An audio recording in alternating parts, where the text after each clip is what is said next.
मित्रांनो, जर आईशिवाय जग पूर्ण वाटत असेल तर चैनलला सबस्क्राईब करा. मी होम ट्युशन घ्यायचे माझ्या विद्यार्थी मला सांगायच्या टीचर मी तुमच्यासोबत लग्न करेन तेव्हा मी देखील बोलायचे की जेव्हा तू मोठा होशील तेव्हा मी तुझ्यासोबतच लग्न करेन. एके दिवशी जेव्हा त्याला मी शिकवायला गेले तेव्हा त्याच्या घरामध्ये कोणीच नव्हतं. माझ्या त्या विद्यार्थ्याने खोलीचा दरवाजा बंद केला तेव्हा मी जोरात किंचाळले कारण की 15 वर्षाच्या मुलाने तर माझी मी समरला इंग्लिश एक निबंध लिहायलाच शिकवत होते, परंतु त्याची नजर सारखी माझ्यावरच होती. तो निबंध लिहिण्याऐवजी मला निरखून पाहत होता. मी त्याला शिकवण्यामध्ये मग्न होते आणि माझ्या हातामध्ये निबंधाचा एक पुस्तक होता. त्याच्यामध्ये पाहून मी त्याला निबंध सांगत होते आणि काही माझ्याकडून देखील मी त्याला सेंटेन्स लिहायला सांगत होते. परंतु त्यावेळेला मला असं वाटलं की कोणाची तरी बोसती नजर माझ्यावर येत आहे. मी एकदमच जेव्हा समोर पाहिलं तेव्हा समर मलाच पाहत होता. मी डोळे मोठे करून रागाने त्याच्याकडे पाहिलं. मी म्हणाले, समर तू लिहत का नाहीस? कारण की त्याच्या त्या वहीचं पान अगदी खोरम होतं. बोलू लागला, टीचर तुम्ही लिपस्टिक खूपच छान लावली आहे. त्याचं बोलणं अगदीच वेड्यासारखं होतं. केव्हापासून तो माझ्या ओठांकडेच पाहत होता. मी म्हणाले, तू तुझ्या अभ्यासावर लक्ष दे, तुला किती कमी मार्क्स मिळाले आहेत? मी त्याचं कान ओढत त्याला म्हणाले. तो बोलू लागला, टीचर आता कान तर सोडा, लिहितोय मी म्हणाले, इतका मोठा झालास तू, तुला स्वतःच्या लिहिता येत नाही का? फक्त मोठमोठ्या गोष्टी तुला करता येतात. तो माझ्या समोरच्या खुर्चीवर बसलेला होता. बोलू लागला की इतक्या दूर मला समजत नाही. जर तुम्ही म्हणालात तर मी तुमच्या शेजारच्या खुर्चीमध्ये बसू का? जे मला समजत नाही ते तुम्ही मला लिहून द्या. मी म्हणाले, ठीक आहे ये बस. तो लगेचच उठून माझ्या शेजारच्या खुर्चीवर बसला. मी त्याच्याकडून निबंध लिहून घेऊ लागले. मला असं जाणवलं जणू काय माझ्या पायावर काहीतरी आहे. मी दचकले आणि लगेचच माझ्या पायाकडे पाहिलं तेव्हा समर त्याच्या पायाच्या अंगठ्याने माझ्या पायाला स्पर्श करण्याचा प्रयत्न करत होता. मी त्याला पाहिलं आणि म्हणाले, हे काय करतोस तू? बोलू लागला, मी काय केलं? मी म्हणाले, तुझा पाय जरा तुझ्या ताब्यात ठेव. माझं ते बोलणं ऐकून तो हसू लागला आणि बोलू लागला, सॉरी मला तर समजलंच नाही. मागच्या 2 महिन्यापासून समरला मी शिकवण्यासाठी त्याच्या घरी जात होते कारण की त्याची आई त्याच्या रिझल्टमुळे खूपच टेन्शनमध्ये होती. मी त्याच्या शाळेचे टीचर देखील होते, त्यामुळे त्यांनी मला विनंती केली की मी त्याचे ट्युशन घेण्यासाठी त्याच्या घरी यावं आणि त्यात त्या मला फी देखील खूप चांगली देणार होत्या. मी लगेचच होकार दर्शवला कारण की मला पैशांची गरज होती. त्यामुळेच मी शाळेत देखील शिकवत होते आणि होम ट्युशन देखील घेत होते. माझी आई या जगात नव्हती आणि माझे वडील आजारी राहायचे. घरामध्ये कोणीही असं नव्हतं की आमच्या घर खर्चाची जबाबदारी घेऊ शकेल. त्यामुळेच मी हिम्मत केली आणि एका चांगल्या इंग्लिश मीडियम स्कूलमध्ये टीचरचा जॉब सुरू केला. तिथे माझा पगार फक्त 25,000 होता आणि मला माझ्या घर खर्चासोबत माझ्या वडिलांच्या औषधांसोबत डॉक्टरांचा खर्च देखील करावा लागायचा. त्यामुळेच त्या पगारातून माझं भागत नव्हतं. समर्थ त्या शाळेत शिकत होता जिथे मी शिकवत होते. 9व्या इयत्तेत त्याचा रिझल्ट खूपच खराब लागला होता आणि तेव्हाच त्याच्या आईने मला त्याचे ट्युशन घ्याल का याबद्दल विचारलं होतं. ती मला खूप जास्त फी देणार होती, त्यामुळे मी देखील तयार झाले कारण की त्यांचं असं म्हणणं होतं की मी त्यांच्या घरी येऊनच समरला शिकवावं. त्यांचं घर देखील माझ्या घरापेक्षा जास्त लांब नव्हतं, त्यामुळेच मी तयार झाले. माझं भागणं त्याच्यासोबत असं होतं जसं एखाद्या लहान भावाप्रमाणे असतं, परंतु मला माहीत नव्हतं की तो 15 वर्षाचा मुलगा माझ्यासोबत असा देखील कधी करू शकतो. सुरुवातीला तर त्याची आई नेहमीच त्या खोलीत यायची जिथे मी समोरला शिकवायचे, परंतु ती तिच्या कामांमध्ये बिझी असल्यामुळे आता खूपच कमी त्या खोलीमध्ये ये जा करायची. परंतु खोलीचा दरवाजा उघडा असायचा, तो दरवाजा लॉक नसायचा. एके दिवशी मी समरला शिकवण्यासाठी त्याच्या घरी गेले तेव्हा तो बोलू लागला, तुम्ही मला माझ्या खोलीत शिकवत जा, मी तिथे कम्फर्टेबल असतो. तिथे माझं स्टडी टेबल देखील आहे, AC देखील आहे, तुम्हाला काहीही त्रास होणार नाही. मी म्हणाले,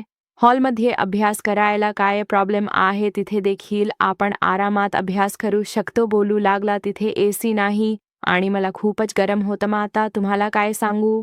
मला तर अक्षरशः घाम फुटत असं. तो घाबरल्यासारखं देखील होतं. समर हा एक खूप श्रीमंत घरातला मुलगा होता.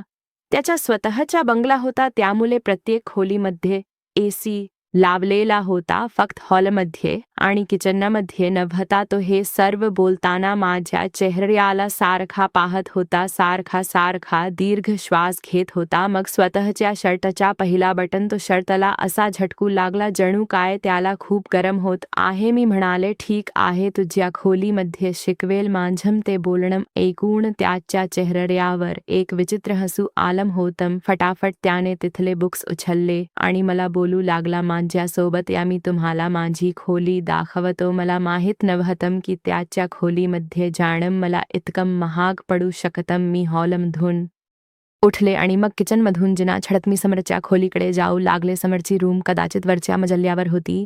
त्याच्या आईची खोली खाली होती.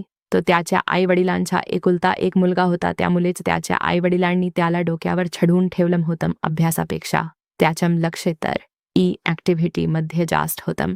सध्या तरी जेव्हा मी वरच्या मजल्यावर गेले तेव्हा पूर्ण मजला खाली होता. अजूनही 4-5 खोल्या होत्या. मी विचारलं, या मजल्यावर फक्त तू एकटाच राहतोस? बोलू लागला, हो, इथे फक्त माझीच खोली आहे, बाकी इकडे गेस्ट रूम आहे. जर एखादा पाहुणा आला तर इथे येतात, तसंही मी फक्त एकटाच असतो इथे. त्याने हे सर्व माझ्या चेहऱ्याच्या एकदम जवळ येऊन सांगितलं होतं आणि मग हसू लागला. बोलू लागला, या माझ्यासोबत असं बोलून एका हातामध्ये त्याने त्याचे बुक्स पकडले होते आणि दुसऱ्या हाताने माझा हात पकडला. मी यामुळे त्याला अडवलं नाही, कारण की तो माझ्यापेक्षा वयाने खूप लहान होता.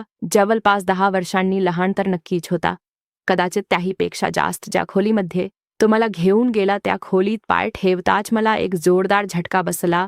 इंग्लिश सिनेमातील हिरोईनचे घाणेरडे फोटोज त्याच्या खोलीमध्ये लावलेले होते. खरं तर मोठे मोठे पोस्टर लावले होते, ज्याला पाहून पहिल्यांदा तर मला खूप मोठा धक्का बसला. परंतु दुसऱ्या क्षणी माझी नजर शर्मेने खाली झुकली. मी अगदी रागानेच त्याला पाहिलं तेव्हा तो हसत होता. बोलू लागला, या सगळ्या माझ्या खूप फेवरेट आहेत. तो तर असा सांगत होता जणू काय त्याला असं काहीच वाटत नाही. सध्या तरी मी त्याच्या स्टडी टेबलच्या जवळ जाऊन खुर्ची मागे घेऊन बसले. तो देखील माझ्या अगदी समोरच्या खुर्चीवर बसला. खोलीचा दरवाजा बंद झाला होता आणि रिमोटने त्याने एसी ऑन केला. मी म्हणाले, जर तू इथे शास्त्रज्ञ किंवा देवाचे फोटो लावले असतेस तर मला आनंद झाला असता. मी त्याला त्याची जाणीव करून देण्याचा प्रयत्न केला की असले घाणेरडे फोटो त्याने त्याच्या खोलीमध्ये लावायला नाही पाहिजेत. स्वतःचे खांदे उचकवून तो बोलू लागला, ही तर प्रत्येकाची चॉईस असते. मी दीर्घ श्वास घेतला आणि पुस्तक उघडून त्याला शिकवू लागले. मी त्याला इंग्लिशमधील एक लेसन शिकवत होते तेव्हा त्याने मला विचारलं, तुम्हाला रोमिओ जुली याबद्दल माहीत आहे? मी विचारलं, का? बोलू लागला, मला इंग्लिश पिक्चर रोमॅन्टिक बुक खूप आवडतात. जेव्हा फ्री असं तो तेव्हा तेच रोमॅन्टिक बुक वाचतो किंवा इंग्लिश मूवी पाहतो आणि मग त्या फोटोकडे पाहत बोलू लागला, या सर्व माझ्या फेवरेट हिरोईन आहेत. त्यांचेच पिक्चर मी पाहतो. त्या सगळ्याच अगदी अशा बोल्ड हिरोईन्स आहेत. मी म्हणाले की सध्या तरी तुझं लक्ष तुझ्या पुस्तकात घाल. स्वतःचा रिझल्ट पाहिला आहेस तू? बोलू लागला, तुम्ही का प्रत्येक वेळेला फक्त त्याबद्दलच बोलत असता? कधीतरी दुसरंही बोलत ज्या? मी म्हणाले, काय बोलू? बोलू लागला, जगामध्ये अजूनही खूप साऱ्या गोष्टी आहेत असतात बोलण्यासाठी, करण्यासाठी. मग बोलू लागला, तुम्ही खूप सुंदर आहात. त्याचं ते बोलणं ऐकून मी त्याला हैराणीने पाहिलं. मला माहीत होतं मी दिसायला अगदी सुंदर होते, त्यामुळे कदाचित त्याने माझी स्तुती केली असेल. मी म्हणाले, हो, परंतु यासोबत मी एक चांगली विद्यार्थी देखील होते.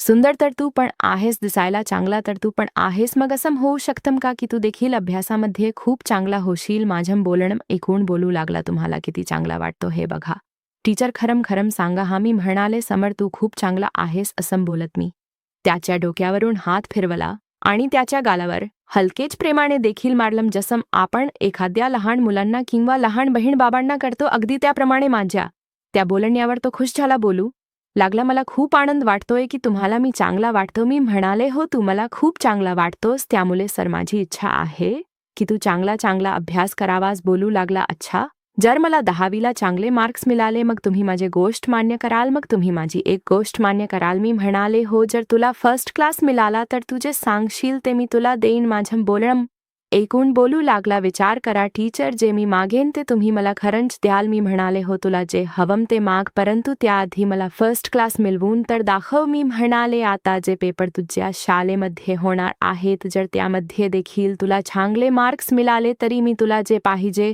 ते देईन. हे ऐकून तर तो खूप खुश झाला. त्याला फायनल एक्झामला तर अजून खूप वेळ होता. माझी इच्छा होती की त्याने चांगली तयारी करावी. ठीक आहे, त्याला मी एखादं लहान सहान काहीतरी गिफ्ट देईन. माझं बोलणं ऐकून त्याने त्याचा हात पुढे केला आणि बोलू लागला, तुम्ही वचन द्या मला की तुम्ही तुमच्या या बोलण्यावरून मागे हटणार नाही. मी त्याला वचन दिलं. त्याने खरंच खूप मेहनत घेतली होती. त्याने पेपर खूप चांगले दिले होते. ज्या दिवशी त्याचा रिझल्ट आला त्या दिवशी मी खूप खुश होते. त्याची आई देखील खूपच खुश होती. त्याने तर माझ्या फीसोबत 8,000 बक्षीस म्हणून देखील दिले. बोलू लागल्या, तुम्ही तर ते करून दाखवलं आहे ज्याचा मी कधी विचार देखील करू शकत नव्हते. मी माझ्या मुलासाठी हाय एज्युकेटेड टीचर देखील ठेवली होती ज्यांना मी खूप जास्त फी द्यायची, परंतु त्या मुलाने मला इतका चांगला रिझल्ट कधीच दाखवला नाही. मी म्हणाले, चांगलं आहे की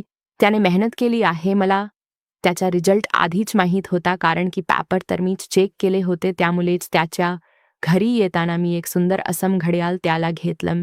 विचार केला की हा घडा जेव्हा त्याला देईल तेव्हा तो खूप खुश होईल. जेव्हा मी त्याच्या खोलीत गेले तेव्हा ती खोली परफ्यूमने अगदी दरवलत होती. एसी तर आधीपासूनच ऑन होता, कारण की ती खोली खूपच थंड झाली होती. मी जेव्हा खोलीमध्ये गेले तेव्हा तो देखील माझ्यासोबत होता. त्याने खोलीचा दरवाजा बंद करून लॉक केला होता.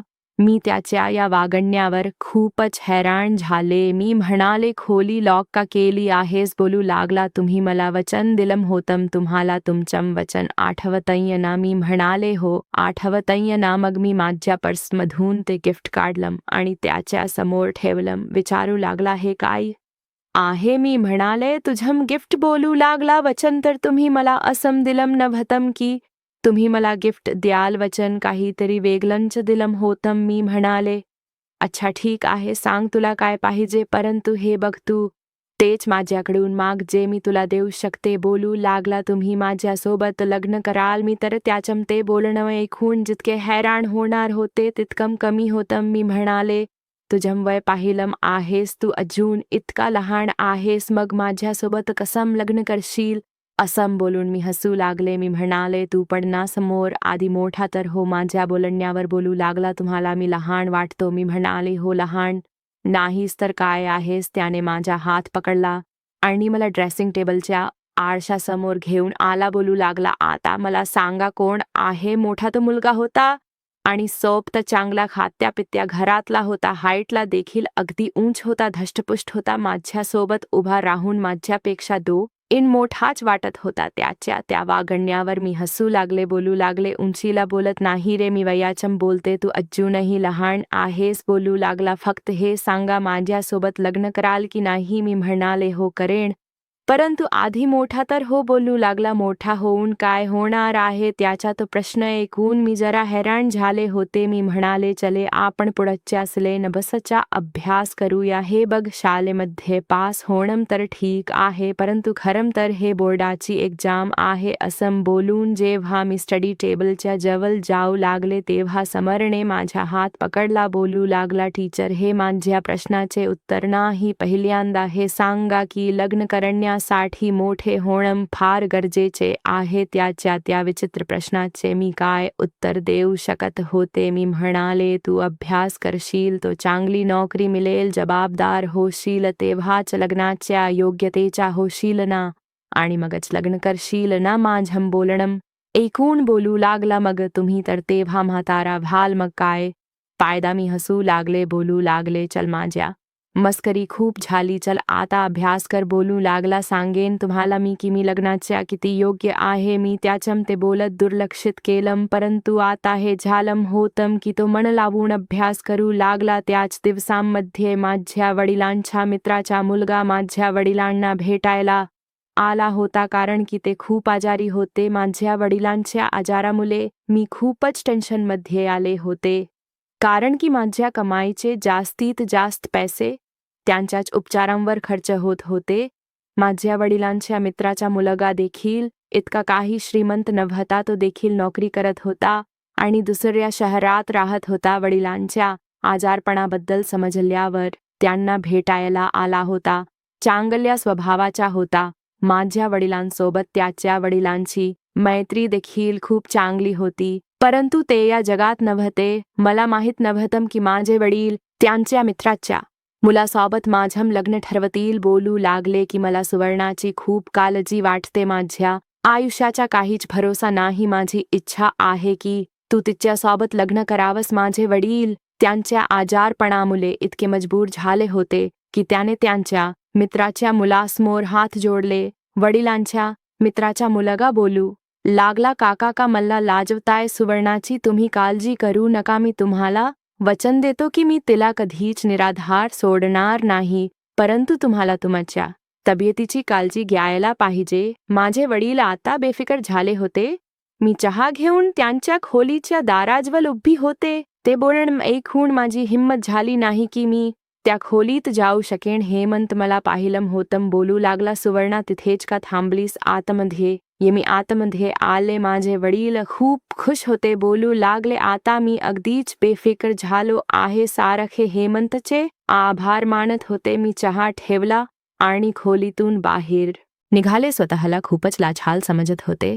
माझ्या डोळ्यातून अश्रू वाहू लागले, कारण की प्रत्येक मुलीची इच्छा असते की तिच्या लग्नाची बोलणी मुलाकडून किंवा मुलीकडून व्हावी आणि यामध्येच त्या बाईची इज्जत राहते.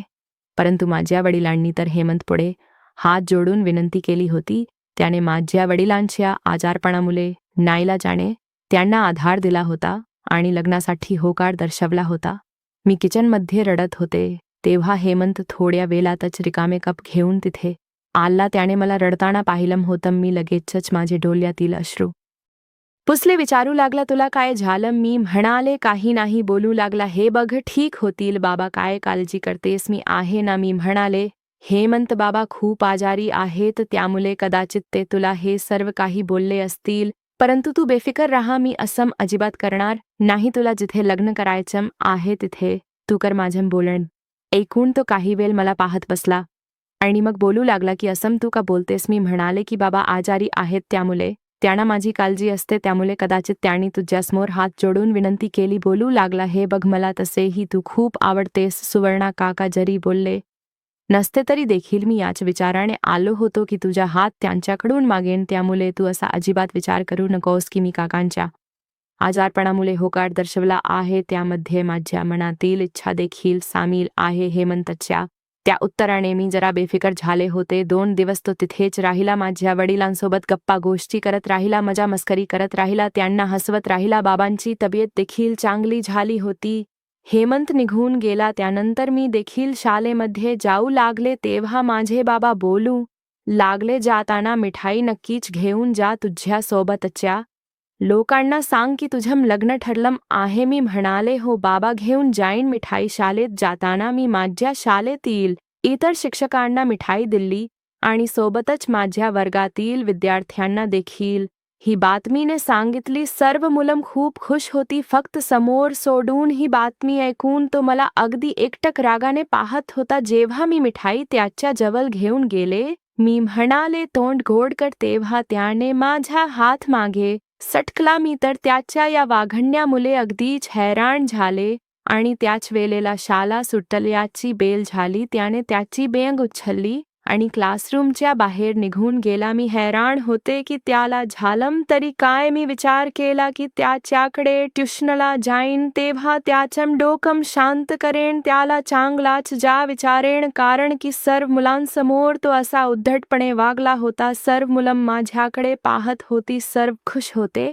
आणि माझं अभिनंदन करत होते. मी जेव्हा ट्युशनसाठी त्याच्याकडे गेले तेव्हा तो रागात होता. मी म्हणाले, समर, मला सांग, हे असं वागतात का स्कूलमध्ये? शाळेत तू जे वागलास ते योग्य होतं का? जेव्हा मी त्याचं ट्युशन घेण्यासाठी घरी गेले तेव्हा त्याची आई घरात नव्हती. घरामध्ये फक्त 2-3 नोकर होते. मी त्याच्या खोलीमध्ये वरती गेले तेव्हा खोलीमध्ये मोठ्या आवाजात गाणी लावली होती. मी त्याच्या खोलीच्या दारावर टकटक केली. त्याने दार उघडलं. अजूनही ते विचित्र इंग्लिश गाणी चालूच होती. मी खोलीत गेले तेव्हा समर अजूनही खूप रागात होता. माहीत नाही कोणत्या कारणामुळे, परंतु त्याचे डोळे सुजलेले होते. असं वाटत होतं जणू काय तो रडला आहे. मी जशी त्या खोलीत गेले त्याने माझा हात पकडून अगदी जोरातच मला त्याच्या जवळ केलं. लग्नाचं वचन मला दिलंस आणि नाथम दुसऱ्याच कोणासोबत तरी जमवलंस का केलास तू असं. सुवर्णा पहिल्यांदाच तो मला टीचर ऐवजी सुवर्णा असं बोलला होता. मी तर त्याचं ते बोलणं ऐकून अगदी हक्काबक्का होऊन त्याला पाहू लागले. मी म्हणाले, तुझं डोकं ठिकाणावर आहे का? स्वतःचं वय पाहिलं आहेस तू? बोलू लागला, काय झाले माझ्या वयाला का प्रत्येक वेळेला तू मला लहान मुलगा समजतेस? मी तुझ्या इच्छा पूर्ण करू शकत नाही. तुझा तो होणारा 2 कवडीचा नवरा तुझ्या इच्छा पूर्ण करणार आहे का? काय देऊ शकतो तो तुला? नक्कीच तो देखील तुझ्यासारखाच नोकरी करत असेल. मी म्हणाले, तू तुझे सगळे संस्कार, आदर, शिष्टाचार विसरून गेला आहेस. हात सोड माझा. मला आता समरवर खूपच राग येत होता. बोलू लागला, कसा हात सोडू? तू मला वचन दिलं होतंस, त्यामुळे मी तुला असं जाऊ देणार नाही. असं बोलल्यानंतर तो मला खेचतच त्या बेडपर्यंत घेऊन गेला. मी त्या बेडवर अक्षरशः कोसळले होते. मग मागे वळून त्याने लगेचच त्याची खोली लॉक करू लागला. मी जितकी हैराण होणार होते तितकंच कमी होतं. मी म्हणाले, समोर तुझं लोक ठिकाणावर तर आहे ना? मी लगेचच त्या बेडवरून उठले तेव्हा तो बोलू लागला, नाही, माझं डोकं खूपच खराब आहे टीचर. मी तुमच्यावर प्रेम केलं होतं. मला तुम्ही खूपच आवडत होतात. तुमच्याकडून ट्युशन घेण्यासाठी मीच माझ्या आईकडे हट्ट केला होता, जेणेकरून मला तुमच्यासोबत एखांदात बसण्याची आणि बोलण्याची संधी मिळेल. तुम्ही स्वतः सांगितलं होतं की तुम्हाला मी चांगला वाटतो. मी म्हणाले, मग काय झालं? प्रत्येक टीचर स्वतःच्या विद्यार्थ्याला असंच म्हणते. मग प्रत्येक विद्यार्थी त्या टीचरच्या बोलण्याचा असा चुकीचा अर्थ काढतो. बोलू लागला, आज मी तुम्हाला हे सांगू इच्छितो की मी तुमची प्रत्येक इच्छा पूर्ण करू शकतो आणि मी लहान मुलगा अजिबातच नाही. असं बोलून त्याने त्या खोलीची लाईट बंद केली. त्यानंतर जे काही झालं ते सांगण्यापलीकडचं होतं. मी अगदीच वेगाने खोलीच्या बाहेर निघाले होते. स्वतःला ओढणीमध्ये अगदी व्यवस्थित झाकलं आणि रडतच त्या बंगल्याच्या बाहेर गेले. पूर्ण रस्ता रडतच मी माझ्या घरी पोहोचले होते. परंतु मला माहीत नव्हतं की घरी येताच मला इतका मोठा धक्का बसेल. माझे वडील अगदी निश्चित पडले होते. मी त्यांना हलवलं, परंतु माझ्यावर संकट कोसळलं होतं, कारण की माझे वडील मला सोडून निघून गेले होते. मी आरडाओरडा करू लागले, किंचाळू लागले तेव्हा परिसरातील लोक माझ्या घरामध्ये जमले. ही बातमी जेव्हा हेमंतला मिळाली तेव्हा तो देखील आला. माझ्या वडिलांच्या मृत्यूला जेव्हा 13 दिवस पूर्ण झाले तेव्हा हेमंत माझ्यासोबत अगदी साधेपणाने लग्न केलं आणि मला त्याच्यासोबत दुसऱ्या शहरात घेऊन गेला. मी अजूनही जेव्हा समोरबद्दल विचार करते तेव्हा मला खूप वाईट वाटतं. जेव्हा त्याने खोली बंद करून लाईट बंद केली होती तेव्हा त्याचा विचार चांगला नव्हता. तेव्हा मी त्याच्यासमोर हात जोडून रडू लागले. मी म्हणाले, मी नेहमीच तुला माझा लहान भाऊ समजले आहे. लहान भावाप्रमाणेच मी तुझ्यासोबत वागत आले आहे. तुझ्या बोलण्याला मी लहान मुलगा आहेस असं समजून दुर्लक्षित केलं होतं. हे बघ, तुझं आणि माझं नातं खूपच पवित्र आहे. एक शिक्षक आणि एका विद्यार्थ्याच्या माझी अशी अजिबात इच्छा नाही की या नात्याला तू असं घाणेरडं कृत्य करून गालबोट लावावंस. नाही तर या नात्यावरून सर्वांचा विश्वास उडून जाईल. देवासाठी असं अजिबात करू नकोस की मी स्वतःच्या नजरेला नजर मिळवू शकणार नाही. माझे वडील खूप आजारी आहेत. मी खूप मजबुरीने ते शिकवायला येते. जर तू माझ्यासोबत काहीही चुकीचं केलंस तर मी स्वतःच्या जीवाचं बरं वाईट करेन. हा असा डाग घेऊन मी नाही जगू शकत की माझ्या विद्यार्थ्याने माझी इज्जत लुटली आहे. देवासाठी माझ्यावर हा डाग लावू नकोस. माझं ते बोलणं ऐकून तो जरा शांत झाला. काही वेळ मला पाहत राहिला. बोलू लागला, जा इथून 1 मिनिटाच्या आत माझ्या खोलीतून बाहेर निघून जा आणि मग पुन्हा परत कधीच येऊ नकोस. हे ऐकून मी लगेचच त्या खोलीतून बाहेर निघाले. स्वतःच्या अंगावर व्यवस्थित ओढणी घेतली आणि घरी रडत रडत आले, कारण की देवाने माझी इज्जत सुरक्षित ठेवली होती. तो मुलगा घांडे पिक्चर पाहत होता, त्यामुळे त्याच्या आतमध्ये या अशा भावना निर्माण झाल्या होत्या. त्याला आई वडील होते, खूप श्रीमंत होते, परंतु ते स्वतःच्याच कामांमध्ये अशा प्रकारे व्यस्त होते की त्यांना स्वतःच्या मुलाची काहीच माहिती नव्हती की त्यांच्या एकुलता एक मुलगा काय करतोय, रूममध्ये काय करतोय, कोणत्या प्रकारची पिक्चर पाहतोय आणि त्याला कसले छंद आहेत. आई-वडिलांनी स्वतःच्या मुलांवर लक्ष ठेवायला पाहिजे, योग्य ते संस्कार द्यायलाच पाहिजेत, नाहीतर ते या समाजात चांगला मनुष्य होण्याऐवजी हे असे काहीतरी घाणे कृत्य करून स्वतःसोबतच स्वतःच्या आई-वडिलांच्या नावाला देखील कलंक लावतात. मित्रांनो, जर तुम्हाला कथा आवडली असेल तर व्हिडिओला लाईक करा आणि अशा छान छान कथा पाहण्यासाठी चॅनलला सबस्क्राईब करा. धन्यवाद.